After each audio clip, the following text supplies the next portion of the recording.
Welcome to the WWE podcast. It is Friday, November 7th, 2025. Welcome to the show as the Mailbag takes over and you guys take over because we're going to be answering some emails, maybe a voicemail or two, and hearing what you guys think about what's going on in WWE, because right now the general consensus is that WWE is on a downslide. Right? Look at the attendance picture, the infamous picture that has been floating around WWE with Cody Rhodes on SmackDown, and there's a ton of empty seats behind him and all the rest, and record low attendance and viewership dropped. Listen, I'm not a WWE apologist. I don't sit here and willingly defend the company blindly. But I'll say I'm not concerned. If I'm in the company, I'm not concerned. You get this little bit of backlash or this concern among fans or many people who wish doom and gloom upon WWE because of their creative decisions or whatever. Good luck. And it's not going to happen. There are many reasons why over the last couple of weeks there has been a decline in viewership. The World Series went to Game 6 and Game 7. Even people that don't watch baseball tune in because Game 6 and especially Game 7 are exceedingly exciting. And what Game 7 produced in the World Series was one of the best World Series games and really World Series series that I've ever seen. Despite the fact that it was the Blue Jays and not the Yankees. Now, so the World Series certainly contributed. The fact that that Halloween was also in this period on a Friday. It landed on a Friday. SmackDown was on a Friday. You're not going to have families watching SmackDown live, and they're not going to be in attendance because they're bringing their kids out. So there's that too. Now, is that to excuse all of the low viewership and excuse all of the lack of ticket sales? No, I think part of it also is fans finally starting to fight back. Fans are finally starting to say, screw you. I'm not buying these exorbitant prices, and good for the fans. Is this the beginning of something bigger that fans reject WWE's essentially money grab? I don't know. I hope so. I want WWE to succeed, but I also want fans to stop paying the damn ticket prices if you want them to change. Don't go if you want them to change, but we have to do this in mass, right? We can't do this in our own little circles and bubbles. We have to, as a collective, outright reject these prices. So is it the start of that? I don't know. Maybe it's something to note of the lack of attendance over the last couple of weeks. But also it is partly the creative. I think partly the creative is a bit recycled. Things aren't super exciting right now. I know you had Logan Paul and all the rest of it join, and that's fun. And we have a new world champion in CM Punk for the first time in how long has it been since Punk's been champion? And no, I don't count his few minutes at SummerSlam. So it's been 12 years since CM Punk's been champion. So it's been a long time. We have Drew McIntyre still on the chase. We have LA Knight still not crowned champion, which is kind of incredible. We have a lot going on, and yes, there's a lot of injuries and a lot of people who are on their way out, namely one of the biggest names of all time, John Cena. You have Roman Reigns, who's sparsely there. You have Jacob Fatu, not that he's a needle mover, but he's on the injured list. You have Bianca Belair, who's on the injured list. You have Liv Morgan, who's on the IL. And again, Cody as champion isn't exactly exciting. I'm sorry, he's not an exciting champion. I'm looking at this as objectively as I can. Is anybody out there super excited about Cody Rhodes being champion? Does it really excite you? It never excited me for reasons I've explained a million times on the show about why I don't like his character. But putting that all aside, looking at this as objectively as possible, he's not exciting. He doesn't bring anything new to the table. He's a very straightforward, most of the time, very just gooey baby face that's always smiling, and he's doing all his things. He's not exciting. He's not edgy. He's just he's very kind of, to me, vanilla champion when it comes to how he portrays his babyface character. So you have a kind of lackluster champion that, again, I'm not putting this all on Cody's shoulders, but he's just, I think, a small. I'm not putting this all on Cody, but part of the reason is that he's certainly I think a kind of boring champion. And he has been almost his entire run. Really, WrestleMania 40 on, he's been kind of boring for several weeks to months, even after he beat Roman Reigns and the streak ended. it was kind of boring. The creative for him was not good. He was showing up and cutting promos and talking about his dad and like, okay, he did that for, since essentially WrestleMania 38, which is the whole premise and pretext behind his story was his daddy, right? And then he wins it and WWE didn't have much for him. And so I'm not putting this all on the shoulders of Cody, but when he won it and he's essentially been champion since then, it hasn't been exceedingly exciting. And when you have your top guy with the top belt not do a whole lot that's maybe outside the norm, outside the box, it's not going to kill your product, but it'll slowly wither it away. Partly anyway. So anyway, I just wanted to address that because it's been floating around, that picture of the the empty seats and all the rest. It doesn't look good. It does look like a typical AEW Dynamite, right? It does. It's going to happen. They're not going to all be sellouts. And you know what? WWE is coming here to Albany next Friday for SmackDown. And they still have Bianca Belair as part of the marketing materials. I just wanted to let you guys know that here.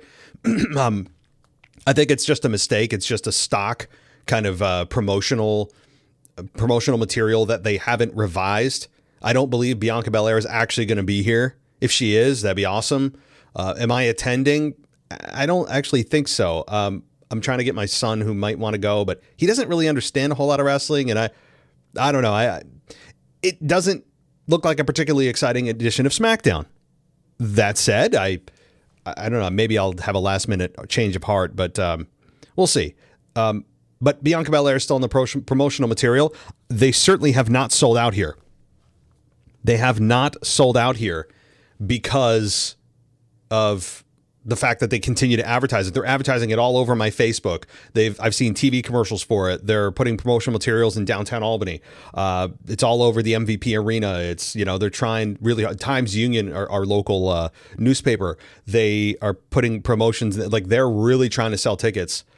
So that tells me they're not even close to sold out. But anyway, I just wanted to give you a little bit of an opening monologue there regarding the downside of WWE, the downslide of WWE. I'm not concerned. If I'm the company, I'm not concerned. The fans will return. We're about to head into Survivor Series. You've got John Cena's retirement. That'll bring more eyeballs back, at least for a short time. And then maybe you can carry those eyeballs into WrestleMania season. I'm not worried. Not that I'm personally worried about WWE's well-being, but I'm just thinking in the eyes of the company. So anyway, welcome to the show. This is the WWE podcast. We're going to get to your emails in just a second. I just want to invite you, if you haven't joined us before, to head over to Patreon and get an ad-free experience of this show. Everything you listen to here, all the ads that you've heard already, and they're going to get worse because we're heading into holiday season, which means the advertisers are paying more for audio and video, if you do video, inserts into podcasts because it's revenue season, holidays coming up. You're going to have more ads. And if you want to get rid of those, patreon.com/WWE podcast is the place to go. You can get yourself totally ad free for everything that we do. So I wanted to head that up for you. And let's dive in. Let's dive into the mailbag. I want to see who's up first. Let's go to Toronto. Let's talk to Kay from Toronto. And Kay says, sorry, but there was something big here that unfortunately was not good in the end. Anyways, back to wrestling. Thanks to you and Amanda keeping us up to date. Most appreciated. Listen, Kay, and I'm a Yankees fan. I'm no Toronto fan. Obviously, I despise them when they beat us, and they were certainly the better team in the ALDS. No doubt about it.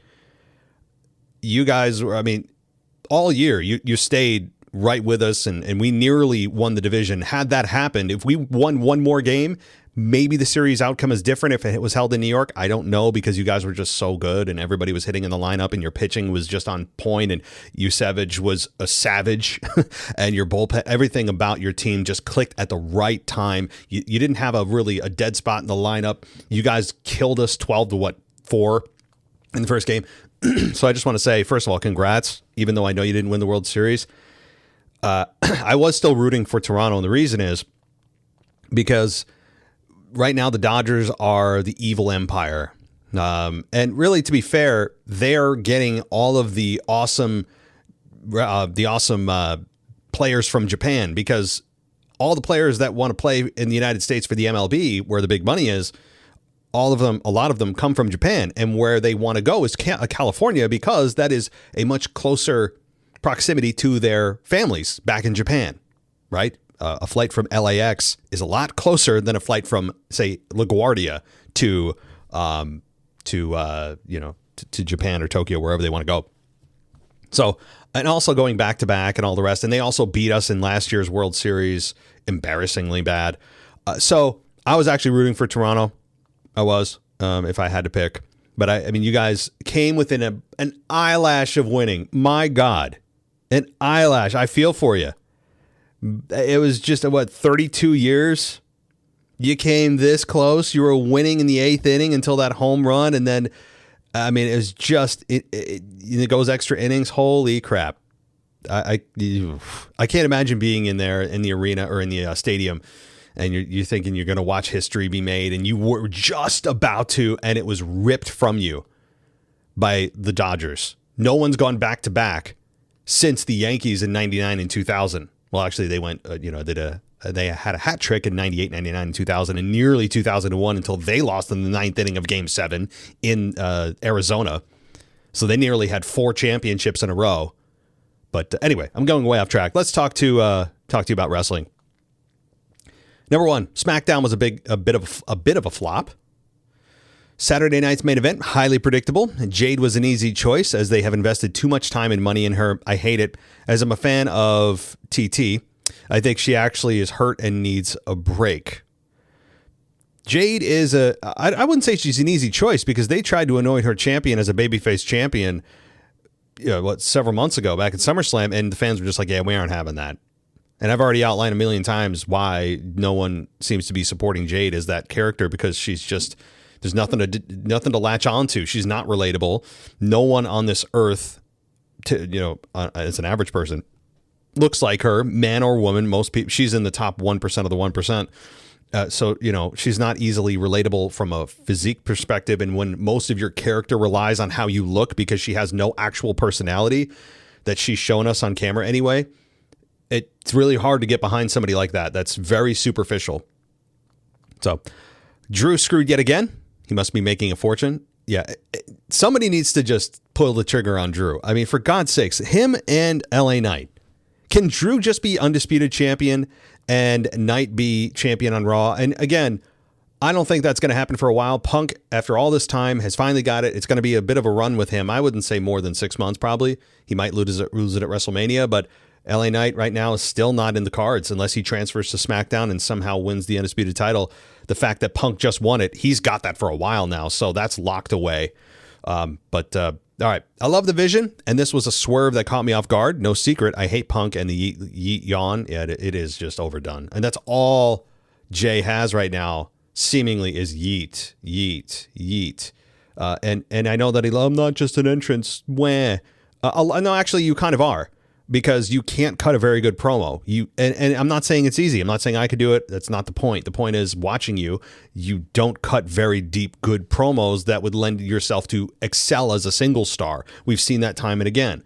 You can't say more than 2 sentences without somebody interrupting you, which tells the fans that management does not have a whole lot of confidence in you to cut a good promo, because you've shown you can't be trusted. And again, this is coming from a fan who's talking to a star that's in the Hall of Fame already, essentially, is one of the best one half of the best tag teams of all time.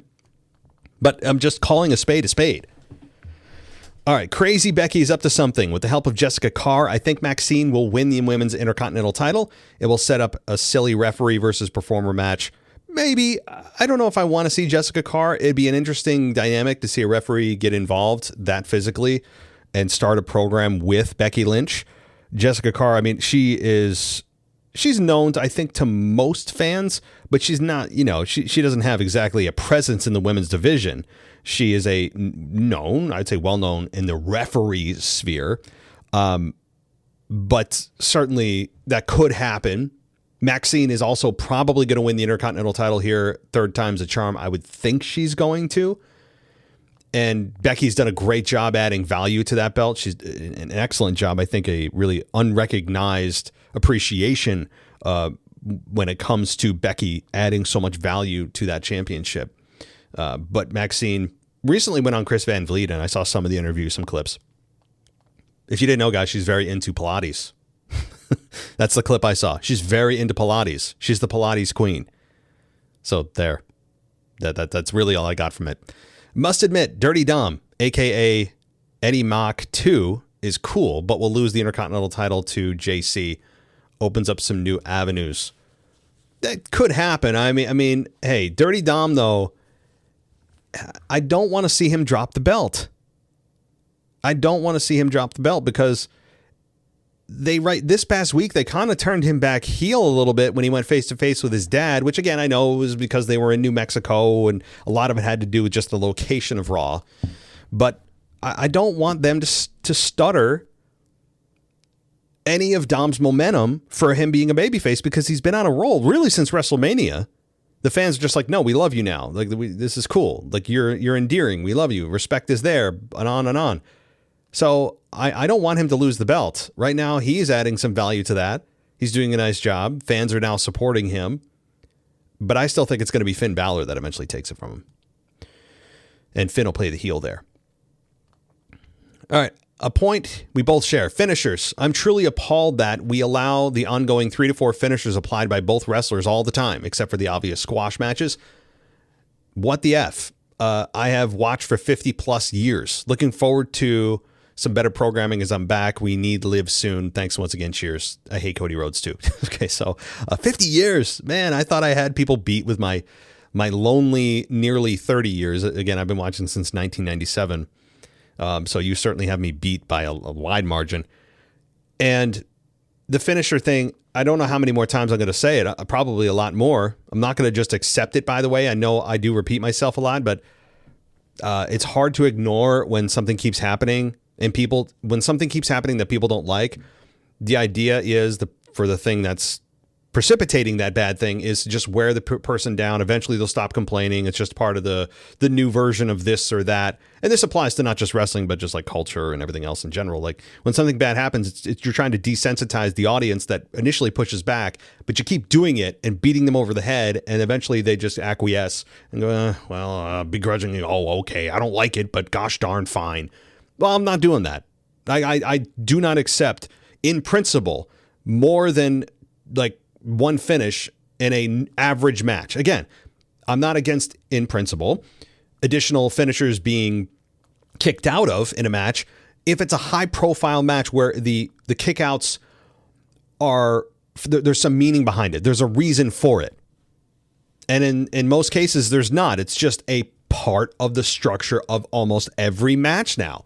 They used to only happen when there were high profile matches. Everything doesn't have to be main event WrestleMania only. You can do it at other times. But the fact that it's just so widely used now is ridiculous. It's a crutch.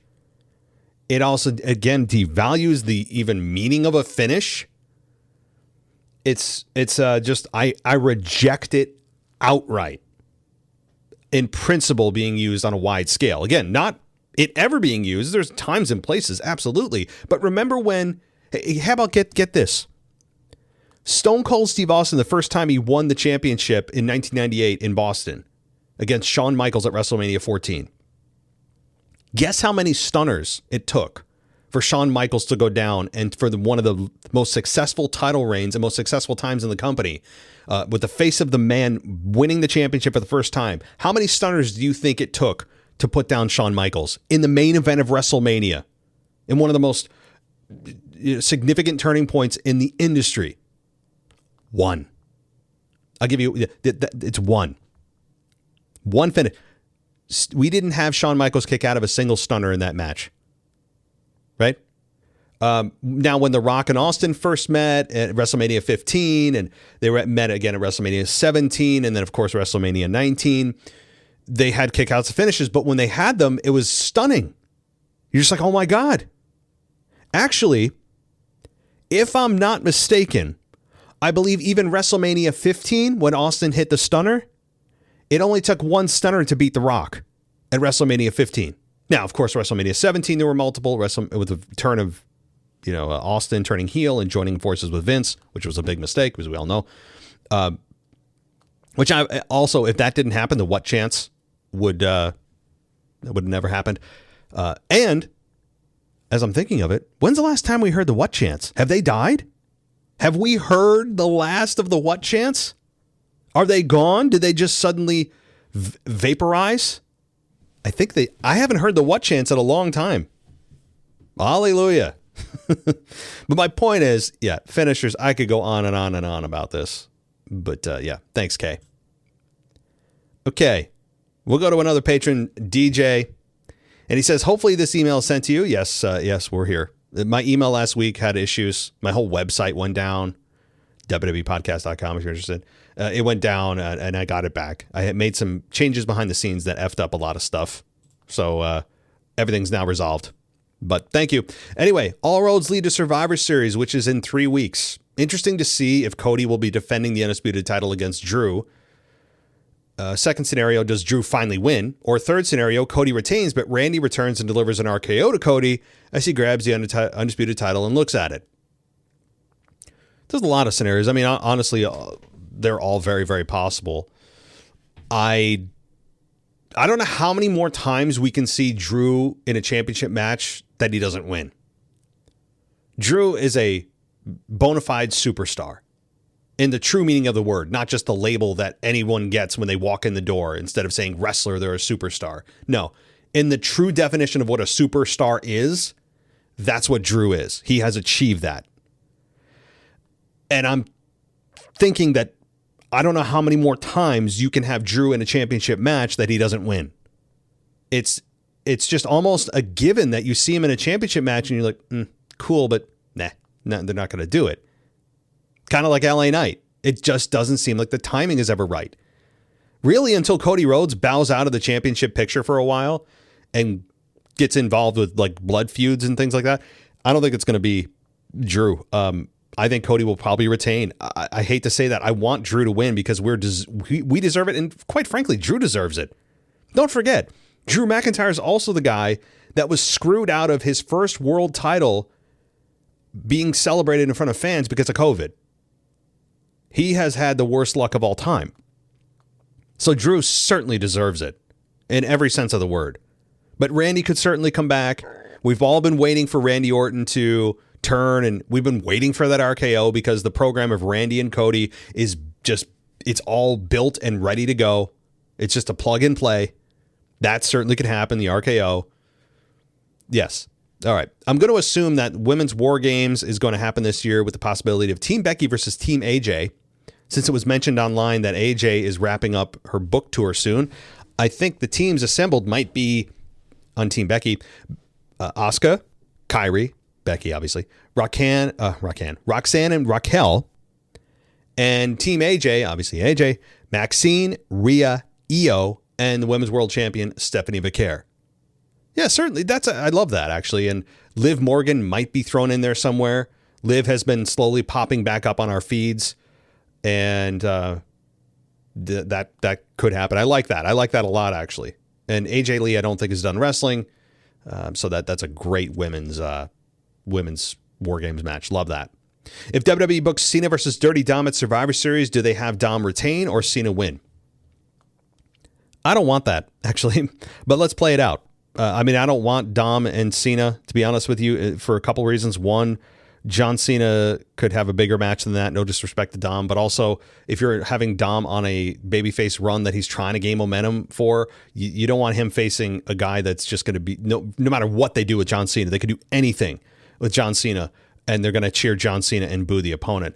So I don't want Dom being regressed backwards in that respect. But let's play it out. If they have him win or face Dirty Dom, I guess he could win, but why? Why would you want John Cena to carry any championship at this point? Because you know he's going to relinquish it. So what's the point? Just for him to hold it one more time? There's nothing to gain from that. We've already been on a thank you Cena tour for 12 months now. So also one final thing to note about Cena. There has been a video published by WWE on their Twitter. Was it Twitter? X? Whatever. Or is it Instagram? I don't know. YouTube. Probably YouTube. They put it out, and it was the best of John Cena versus Edge. He's like the highlights of their program. I'll just say, please, please, it has to be Edge.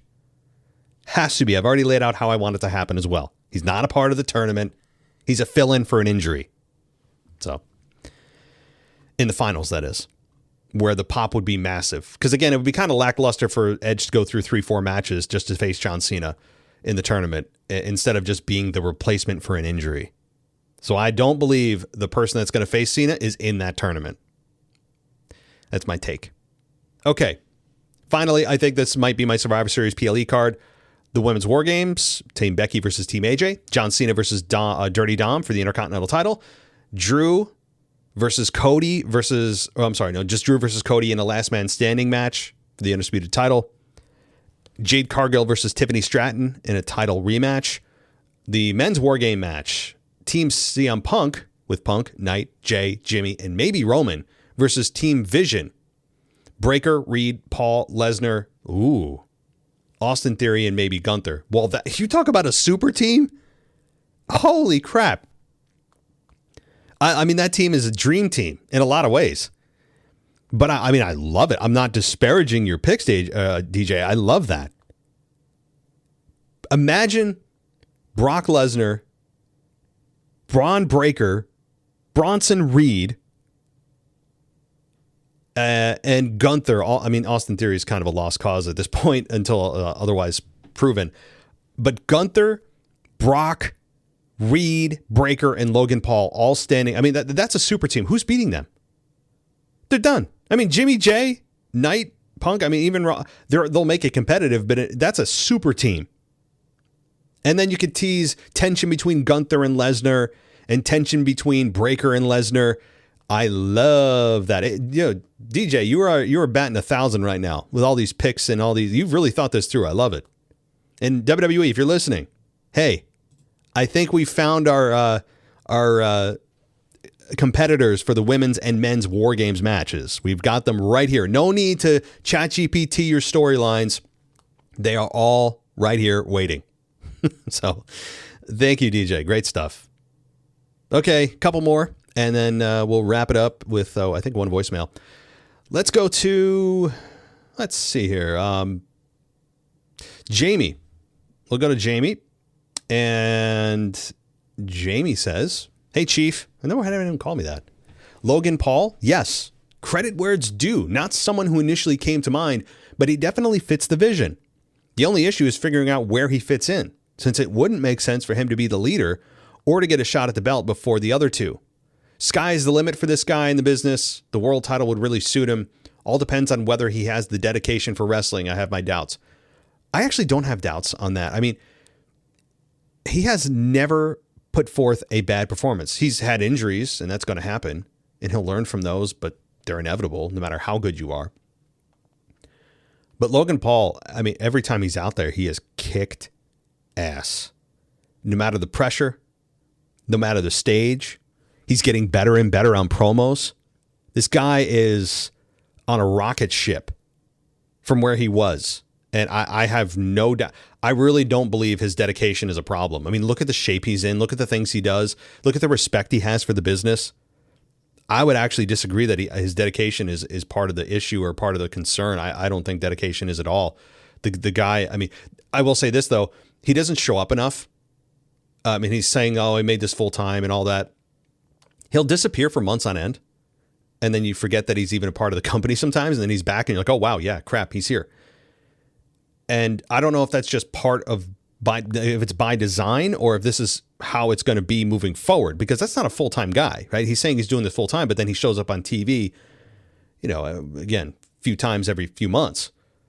Doesn't mean he's not putting in the work behind the scenes, because he may be certainly at the performance center. He's keeping himself in shape. He's an incredible, he's a world-class athlete. But yeah. So also, where the hell is R-Truth? Did WWE seriously negotiate a deal just to bring him back, turn him heel for a week, then babyface? Now he's just disappeared again. We don't even get the cameo appearances anymore. Jamie, I agree. I brought this up too, I think last week. We forced WWE to bring him back. We wanted the original R-Truth. That's what we wanted to bring back, which is why we were angry he was let go. And then WWE brings him back, shaves his head, turns him into Ron Killings, who's against the world. He's angry. He has a couple matches and then disappears. It's like, no, we love his hair. We love his personality, his charm, his wit, his presence. That's what we liked. And then they just stripped all that away and they're like, hey, here's Ron Killings. It's like, no, that's not who we wanted. I mean, as a person, we know who he is, but like the personality on air is what we loved. And we respect him. Not just as a wrestler, but as a human being.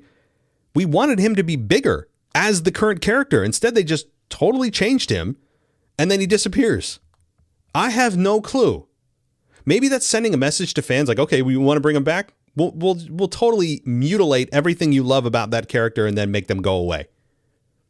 I don't understand it. Makes no sense. I agree. Where the hell is R-Truth? We wanted him back because we wanted him to do bigger things, even if it was just a short time. We understand he's not a young pup. We understand that he's not going to go on a championship run that's going to last 12 months.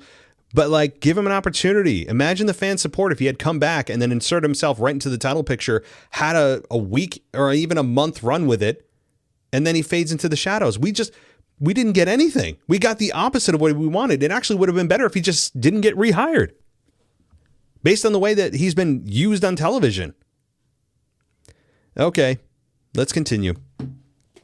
So let's Max. Let's talk to Max. And Max says the Wrecking Hour win the NXT tag titles after bursting onto the scene after just barely debuting 1 hour before. Kofi Kingston and Pierce Dalton used their wild yet smart abilities to come out on top. If you thought that actually happened, you're susceptible to AI. And weirdly sounds like a real tag team. I'll let you decide whether they are using ChatGPT or not. I'm not sure what you're referring to. I'll be honest with you. I will say what you're saying does sound like AI. I mean, I don't follow NXT, as you know, which is why we're still, hint, hint, looking for an NXT co-host or just host. You don't have to talk to me about it because that's why I'd have someone come on the team. If someone is interested in NXT and covering it weekly, send me an email. Mailbag@wwepodcast.com. Anyway, I'm just going to talk about Dom and Ray. I love that Ray's back, but I feel like I just saw them feud. Then again, Dom and Ray are so good in the ring, and Mike, can't wait to see where this goes. That's all for me. Max from Spotify. Well, Max, thank you from Spotify. And I would agree. I mean, I'll agree to the degree or the extent that Ray and Dom work very well together as opponents. They do. I really like what they have to offer. They're very good on the mic against one another. They are exceptional in the ring. Their chemistry is, I mean, it's exceptional. I have no worries about them on the mic, cutting promos, all that. My only concern is, as cool as it is to see Ray back, yeah, we have seen this feud a few times, but more importantly, I keep hammering this home. Why are we stopping a good thing? We have a good thing going here with Dom as a babyface champion. The fans, there's no better babyface turn than when fans organically will it into existence. When it's manufactured, it can work out and work out well, but the stronger, more long-lasting, organic babyface turns last longer and are more successful generally. Look at LA Knight, for the love of God. It's been how many years? 2 to 3 years now since LA Knight has been organically turned by the fans, and the fans have stuck with him, which tells you this guy is championship material. It's not just the fandangoing one night stand support for a star. This is a bona fide star the fans are ready to make champion. And the love of LA Knight's real, because we've proven it over a long period. See, that's the thing. That's the biggest to me. If I'm WWE, I'm looking at the longevity, the sustainability of the fan support. That is what I'm looking for. And for me, LA Knight should be champion. But I forget where I was going with this. Anyway, speaking of LA Knight, unfortunately, LA Knight's... I'm sorry. I'm going to the next email. But thank you. All right. Chris from DC. Here are the couple things. First, I'm not high on this moment for John Cena's last opponent. On top of it meaning nothing, kayfabe-wise, ask Austin Theory, the format tells me there likely won't be a big star involved that Cena hasn't already faced. I feel like if WWE was able to land Edge for this, they would have just gave them their own program instead of this tournament. They did it with AJ Styles, and that didn't even have a build. So I don't see why they couldn't do similar here. I know you had mentioned Edge coming in to fill at the end of a tournament, but that wouldn't make a whole lot of sense to me. It'd make more sense for the runner-up of the tournament to get that spot, or any of the other 14 guys in the tournament. Don't get me wrong, if that's the only way they get Edge, then so be it. But I kind of like the number one contenders battle royal. Jey Uso ends up winning, but to me, it was 23 other guys jumping the line when they could have picked one of the two guys who had lost the triple threat to CM Punk, specifically LA Knight, who didn't get pinned. I mean, look, my proposal is just my personal preference, right? I mean, I understand why you feel that wouldn't make sense. Here's the thing, though. I don't think this, and this is rare to say, and you won't hear me say this too much. I'm a big proponent of logic, even in wrestling. This tournament doesn't need to make sense.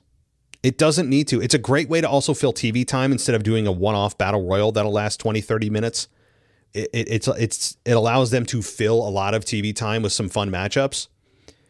So there is that. It's like built into the next several weeks of Raw and SmackDown. And if I'm creative, I'm like, oh, good. Whew. At least we have these matches that can go 15 minutes and eat up 30, 40 minutes of time.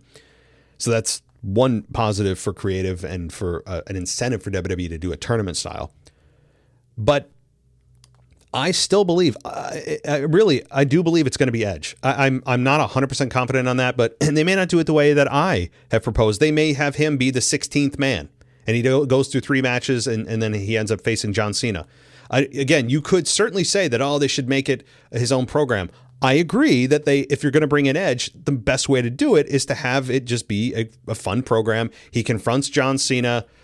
He comes out after John Cena says, who's it going to be? Who's going to step up? And Edge's music plays, and he comes out and faces John, and they have a week or two of promos and catching up. And then WWE can put it together at some awesome video packages of their past programs when there's a lot of footage they could use, a lot. That would be, I would agree, a better way to utilize Edge. Again, I told you one reason why they're using a tournament style, because it's a great way to fill TV time. And it's intriguing, and it's a nice hook for every show. Who's going to advance? Who could face Cena? But again, to me, if you're going to use Edge, though, even in this tournament, the best way to make it a surprise and make it a exciting return for just a night even is to have him be a fill-in for an injury. And you have John Cena face that. It just makes the most sense. There's the most history there. He's the one guy that hasn't faced him with all that history that they've had. I mean, he's faced Randy Orton. He's faced Punk. He has the most history with Edge out of anybody, I would argue. Lastly, speaking of him, unfortunately, LA Knight's time is definitely over, if it wasn't already. The silver lining in a champion having to vacate their title is the options of who it can go to are wide open. It's so unexpected for the title to become available, which would have been the perfect time for Knight to pick it up. WWE didn't see it that way, and I don't know if they ever will at this point. Thank you. I don't have the name. Chris. That's Chris from DC. Hope all's well down there. So, Chris, I still have hope that LA Knight is eventually going to be champion. Remember, the Royal Rumble's coming up. And while we have over the last couple of years said, oh, well, maybe, LA Knight is a candidate. I think now more than ever, if LA Knight's part of this Rumble, he's a solid choice to win. Is he a favorite? I'd say he's in the top 4. If Roman Reigns is a part of it, he certainly is one of the favorites. Seth Rollins is not going to be for obvious injury reasons. But Jay will probably be in it. He has no chance of winning. Jey Uso is probably out of the world title picture for a long time, I would hope. But I think LA Knight right now is one of the favorites to win. You could argue to win the Royal Rumble. I don't know if he would because the company is focused on youth, and I understand why. But there's a case to be made for LA Knight, man. Name another guy that the fans have been behind for a long time that hasn't won a championship. the list is pretty low, pretty scant. So thank you so much, Chris, and we'll be, I'm sure, hearing from you as we get closer to Survivor Series, which comes to us in a few weeks. Big night. I mean, we got 3 weeks. I believe it's 3 weeks. And a lot of tournament matches to get through, a lot of speculation about who could be in that tournament, but we'll certainly find out as we go on. And yeah. All right. Well, thank you to everybody, Jamie and DJ and Chris. I do appreciate it. We got one voicemail, though, of course. You know who this is, and then we'll close it out. This is DJ Kuzmo back at it again on your Mailbag show. Record you live on a Wednesday morning, and you know what time it is. It's time to say his name and he appears. I believe in Joe Hendry. I believe in Joe Hendry. That's right, folks. Joe Hendry is his name as I take it to my 69th episode of the Joe Hendry Report. And like always, coming to you live from an undisclosed location. Now let's take it to what took place last week on an episode of Teen April Wrestling.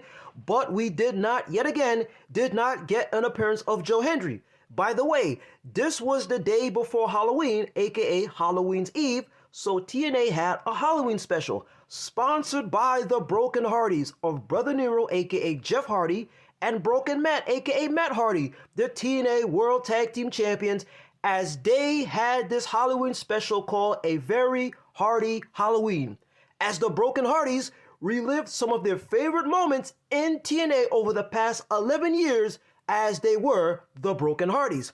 But we had a very interesting development which took place this past Saturday, live from Salt Lake City, Utah, at Saturday night's main event. And this interesting development was a John Cena video package as he announced that there will be a 16-man tournament called The Last Time Is Now tournament.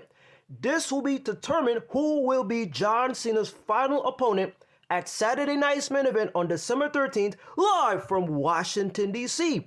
The tournament will begin on November 10th on an episode of Monday Night Raw in Boston, where John Cena will be making an appearance. This 16-man tournament will include wrestlers from Raw, SmackDown, NXT, and talent that are not working in WWE.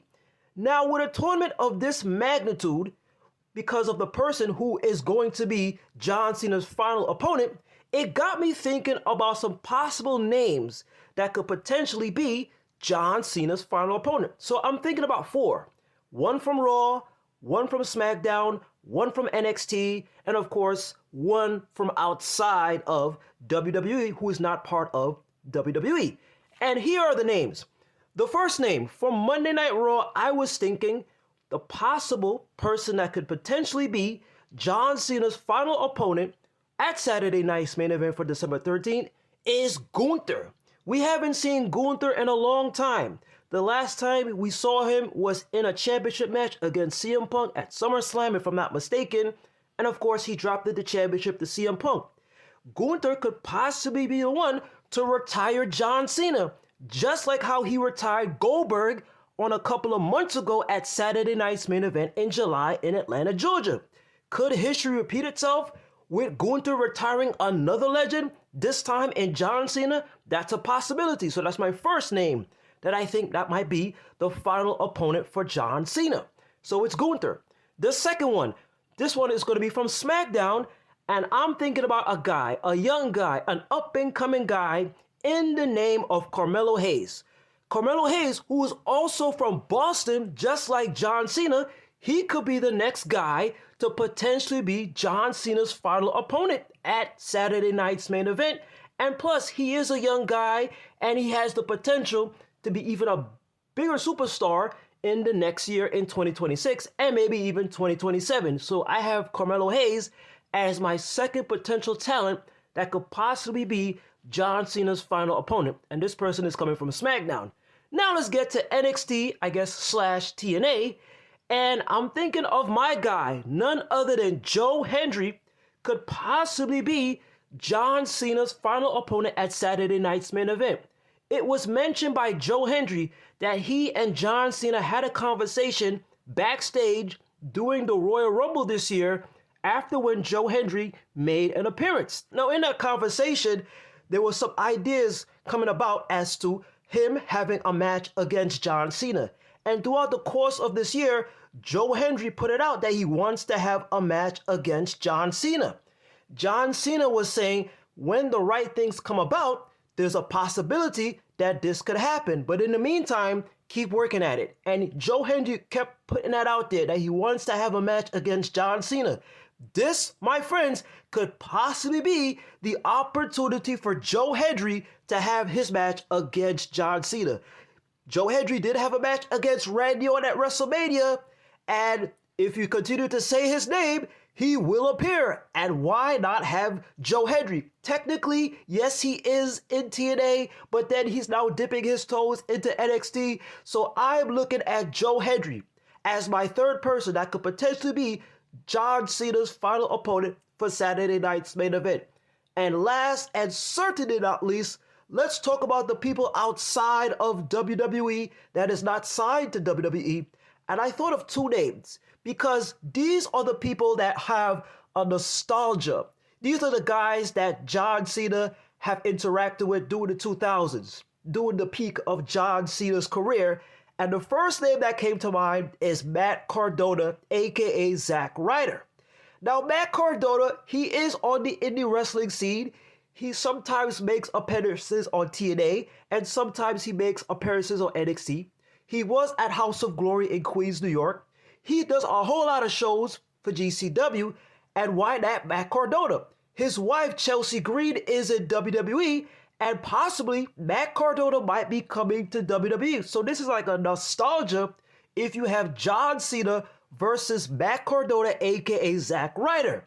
Now, the other person that I thought of outside of WWE that could potentially face John Cena in his final match is what about Matt Cardona's mentor, aka Mr. Adam Copeland, also known as Edge. He is currently in AEW. I'm not too sure about his contract situation in AEW, but there's a potential possibility that Adam Copeland, aka Edge, could be John Cena's final opponent at Saturday night's main event, just for the nostalgia feeling of seeing these two legends in the ring one more time. The first person I said was Gunther. The second potential person that I said is Carmelo Hayes. The third potential person that I said is my guy, Mr. Joe Hendry. And then outside of WWE, I have two names, Matt Cardona, aka Zack Ryder, and of course, Adam Copeland, aka Edge. Now let's fast forward to what took place this past Sunday, live from Mexico at AAA, Lucha Libre's AAA, Dia Los Muertos. And as I predicted last week on the Joe Hendry Report, we have new AAA World Mixed Tag Team Champions in Chelsea Green and Ethan Page as they defeated La Hedra and Mr. Iguana in 9 minutes and 34 seconds. And like I said last week,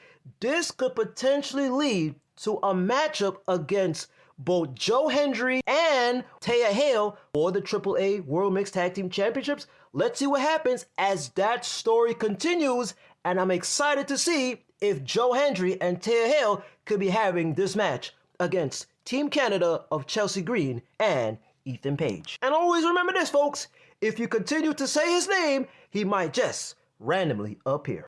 And he appeared last night on NXT.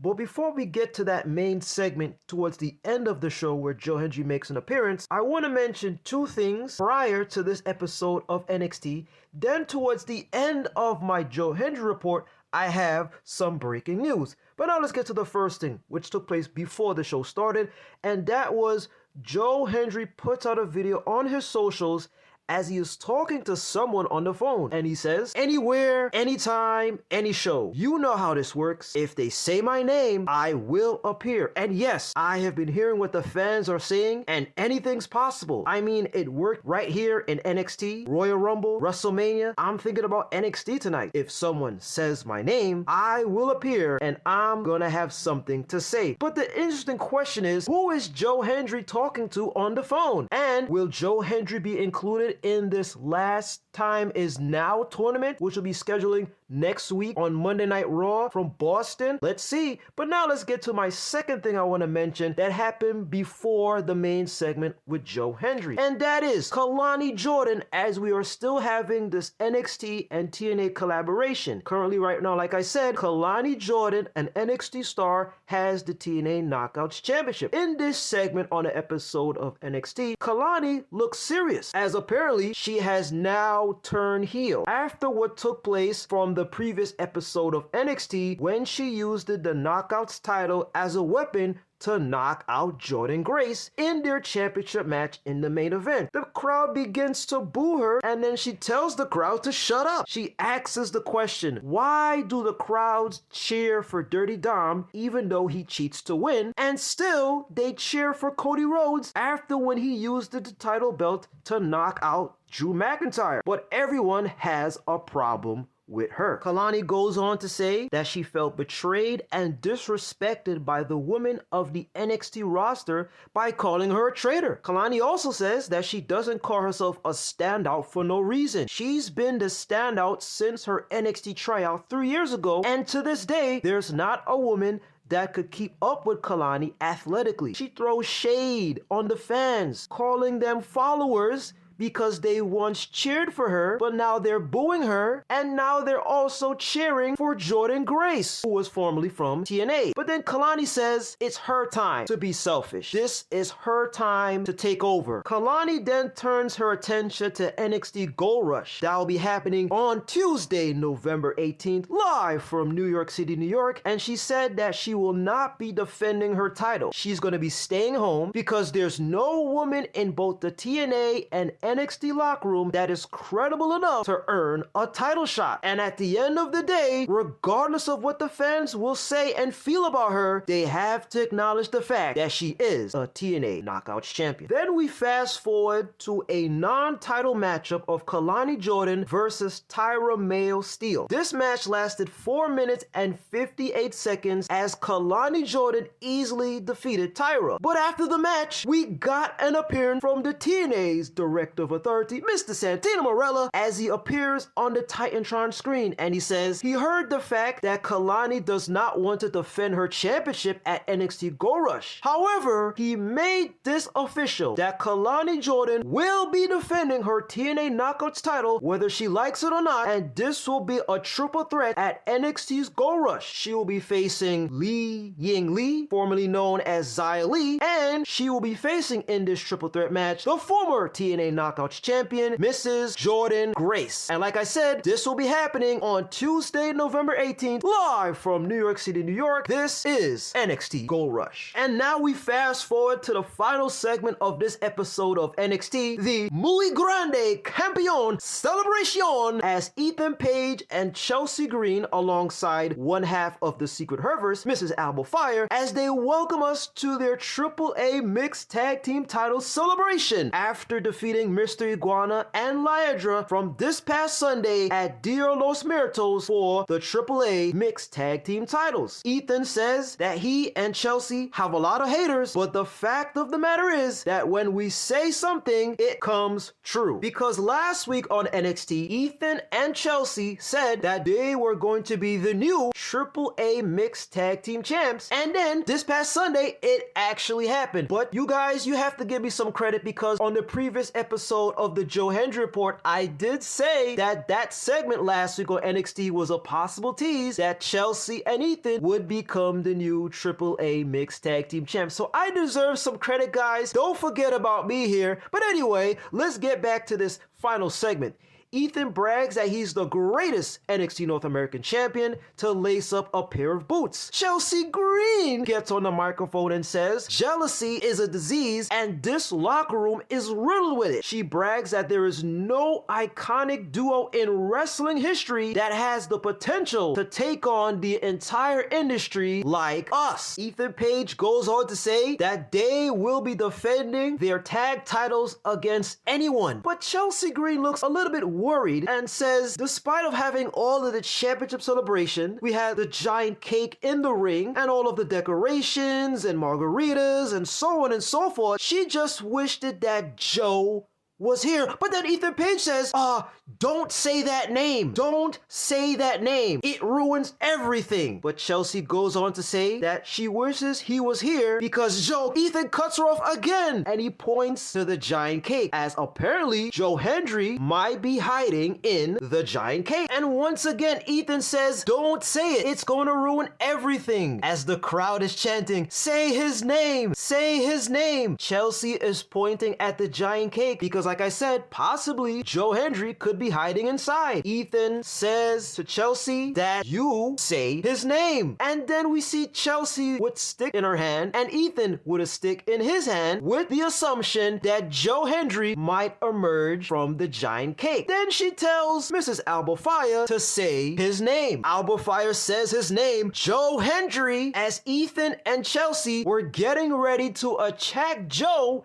if he was coming from inside of the giant cake. His music plays, but Joe does not appear from inside the giant cake. He actually appeared at the entrance ramp instead. Joe says sometimes the straightforward approach is best. Joe goes on to say that you took his advice the wrong way. You got so caught up in your egos that you forgot what real talent looks like. As Joe spins around, I just found that so hilarious. Anyway, an angry Ethan Page tells Joe to cut to the chase and say what you want. He asks Joe, you want a title shot? You want a title shot for my North American title at Gold Rush? Joe cuts him off and says, Ethan, it's true.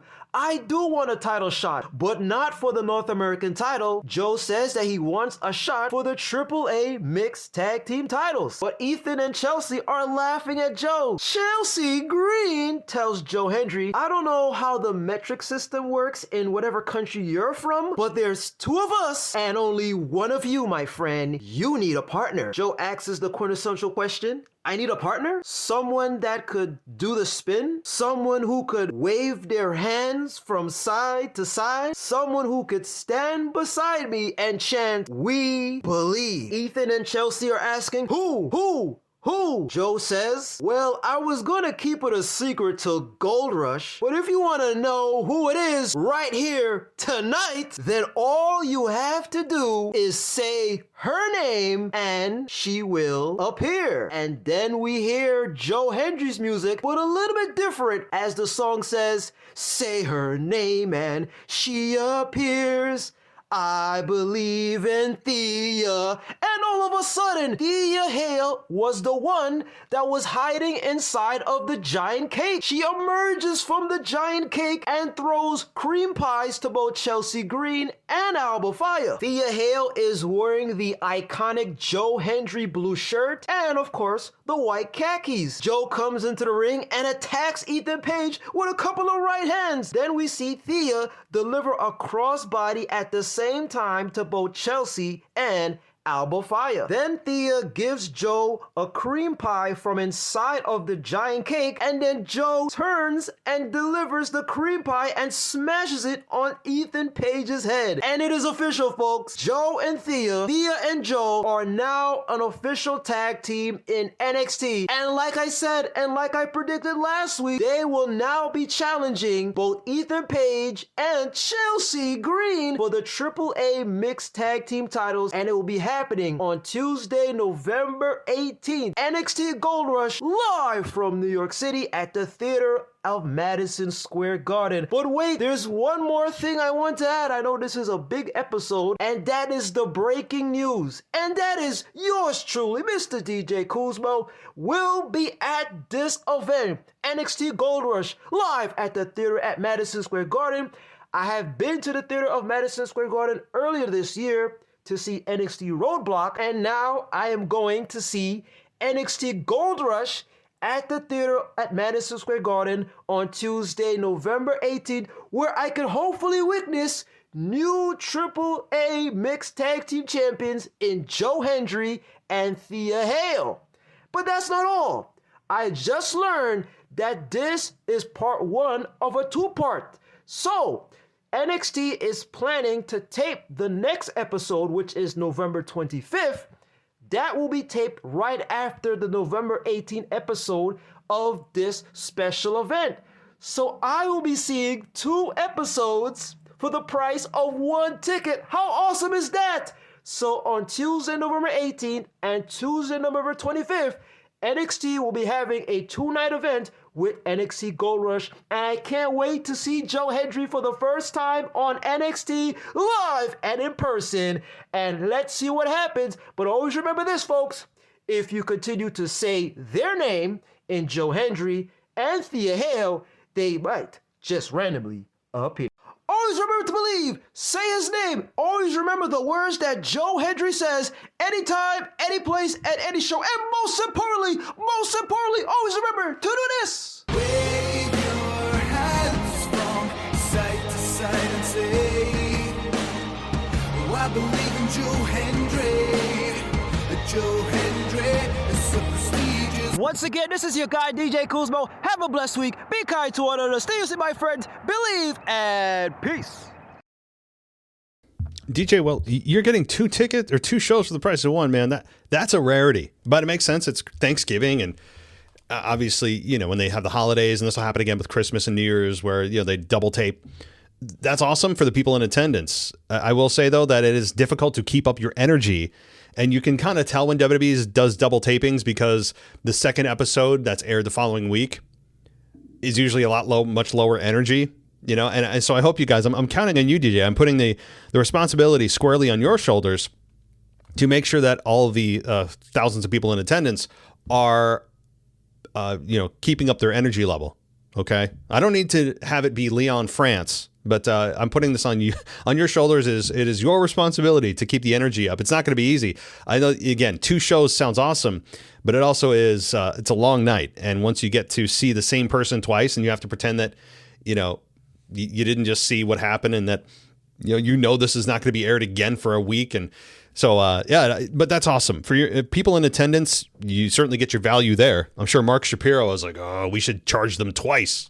You know, I'm sure Mark Shapiro's going around with an NFC reader and telling everyone, pull out your phones, and we're gonna come around seat to seat, and with our little NFC reader, like one of those those Square Cash or whatever, and charge you twice. Okay, pull out your phones, or you're out of here. We're charging you for another ticket. So that's awesome. I'm jealous. You get to see Joe Hendry in NXT for the first time. You said. For Gold Rush. Very cool. You'll have to let us know how it goes. Obviously, you have a little time here, but I appreciate that and all the review that you continue to bring us. And yes, I understand that some people are, how come he gets 20 minutes and our voicemails are 3 minutes? Well, he also, look, DJ has been a listener of the show for a long time, and he provides a lot of value and entertainment because he lets us know what's going on in NXT. He's essentially our, in a small way, our unofficial NXT and TNA host, because right now those are vacant. If you, by the way, if anybody is interested in, again, covering NXT on a weekly basis, please reach out to me, mailbag at www.podcast.com. Or if you want to do the After Dark show on a weekly basis for our patrons, please send me an email and we can maybe get you on the team. So, alrighty. Well, thank you, DJ, for your dedication again. I know it was about 20-minute voicemail here, but you provide some great details, some great insight into what's going on. Again, that's the value you bring. So thank you. And thank you to all the emailers every week. You guys do an awesome job, make this show possible. If you want to go ad-free, because again, the ads are going to ramp up with holiday season here. You know, all the advertisements are everywhere. Well, that's no different here on the show, but you can get rid of them at patreon.com/WWE podcast, or go to Apple Podcasts, click that subscribe button, and you can go ad-free that way too. Both offer a 1-week free trial. If you're like, I don't know, well, try it. And then if you don't like it, cancel before you get charged. Simple as that. I do that with stuff all the time. Yeah, I'm like, well, I just want it for free. And, it's the way it goes. But free trials are valuable. So we do offer that if you want to try before you do anything. So thank you, everybody. And we'll be back on Sunday with your week in review. Until then, take care. Thanks for listening to the WWE Podcast. Don't forget to subscribe on your favorite podcast app so you don't miss a show, or head to WWEpodcast.com. And for all of these shows ad-free, head over to patreon.com/WWE Podcast. Until then, we'll see you next time.